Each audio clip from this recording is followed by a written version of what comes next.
ایک ایسے اندھے کو جس کے سرے سے آنکھیں تھی ہی نہیں ہاتھ پھیرا تو اس کی پیشانی میں آنکھوں کے 2 سوراخ بن گئے۔ پھر ان دونوں صاحبان نے مٹی کے 2 گلولے بنا کر ان سوراخوں میں رکھ کر دعا دی تو یہ دونوں گلولے آنکھیں بن کر روشن ہو گئے اور اندھا اندکار بن گیا۔ حضرت عیسیٰ علیہ السلام نے فرمایا کہ اے بادشاہ کیا تمہارے بتوں میں بھی یہ قدرت ہے؟ بادشاہ نے کہا کہ نہیں۔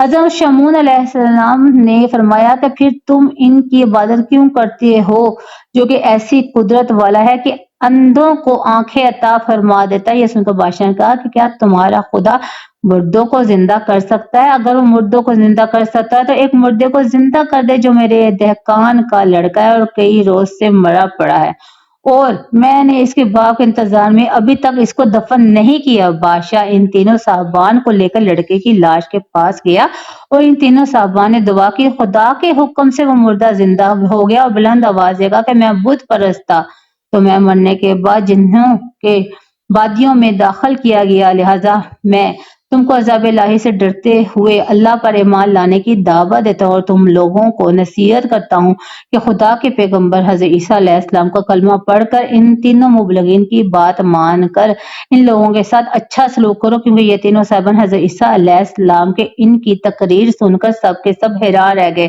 اتنے میں حبیب نجار بھی دوڑتے ہوئے پہنچے، انہوں نے بھی بادشاہ اور سارے شہر والوں کو مبلغین کے شجاعت تصدیق کے لیے پرزور تقریر کر کے مادہ کر لیا، یہاں تک کہ بادشاہ اور اس کے تمام درباریوں نے بھی متفق ہو کر اسلام قبول کر لیا اور تمام صاحب ایمان ہو گئے، مگر چند منحوس لوگ جو بتوں کی محبت میں عقل و ہوش کھو چکے تھے وہ ایمان نہیں لائے بلکہ حبیب نجار کو قتل کر دیا۔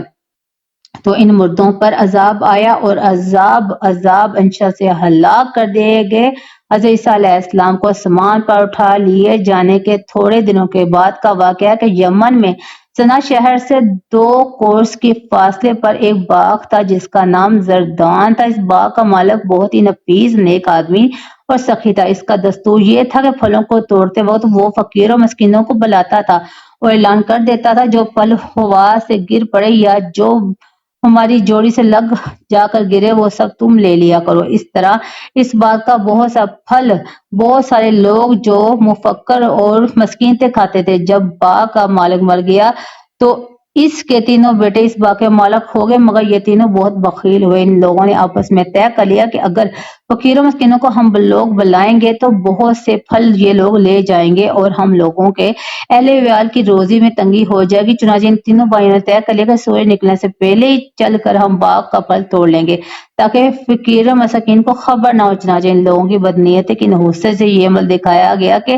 ناگہانی رات میں اللہ تعالیٰ نے باغ میں ایک آگ بھیجی جس نے پورے باغ کو جلا کر خاک سیاہ کر ڈالا اور ان لوگوں کو اس کی خبر بھی نہ ہوئی۔ یہ لوگ اپنے منصوبہ کے مطابق آخری حصے میں نہایت خاموشی کے ساتھ روانہ ہو گئے اور رات میں چپکے سے باتیں کرتے تھے تاکہ فقیروں مسکینوں کو خبر نہ مل جائے، لیکن یہ لوگ جب پہنچے تو وہاں جلے ہوئے درختوں کو دیکھ کر رہ گئے۔ چنانچہ ان میں سے ایک بول پڑا کہ ہم راستہ بھول کر کسی اور جگہ چلے آئے ہیں، مگر اس میں سے ایک بنسبت دوسرے بھائی کے لیے کچھ نیک اور نفیس تھا۔ اس نے کہا کہ ہم راستہ نہیں بھولے بلکہ اللہ نے ہمیں ان پھلوں سے محروم کر دیا، لہذا تم لوگ خدا کی تسبیح پڑھو۔ چنانچہ انہوں نے یہ پڑھنا شروع کر دیا کہ ہمارے رب کے لیے پاکی ہے اور ہم لوگ یقیناً ظالم ہیں کہ ہم نے فقراء اور مساکینوں کا حق مار لیا، ہمارا رب ہمیں اس سے بہتر کچھ دکھا دے، بے شک ہم دھوکے میں ہیں۔ ناظرین، ایک مشہور روایت ہے کہ نبی پاک صلی اللہ علیہ وسلم نے صحابہ کرام رضی اللہ عنہم سے فرمایا کہ کیا میں تمہیں ایک ایسی سورت کے بارے میں خبر نہ کروں جس کی فضیلت بہت بلند و بدرجہ